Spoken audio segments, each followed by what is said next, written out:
السلام علیکم دوستو، کیسے ہیں آپ؟ آج میں آپ کو فواد کی کہانی سناتی ہوں۔ فواد کو فوجی بننے کا بہت شوق ہے۔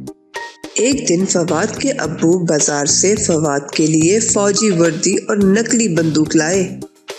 فواد نے وردی پہنی اور بندوق ہاتھ میں پکڑی اور کہا، بڑا ہو کر فوج میں جاؤں گا، فوارے پر نہاؤں گا، اپنی فوج کا حوصلہ بڑھاؤں گا۔ دوستو، ہمیں بھی اپنی فوج کا حوصلہ بڑھانا چاہیے۔ دوستو، فوارہ، فوجی اور فاختہ کی شروع کی آواز ہے۔ ارے ایسے بولو، میرے ساتھ مل کر بولو۔ آؤ کچھ پڑھتے ہیں۔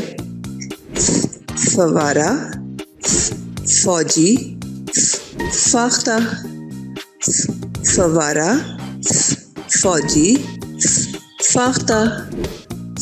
فوارہ، فوجی، فاختہ۔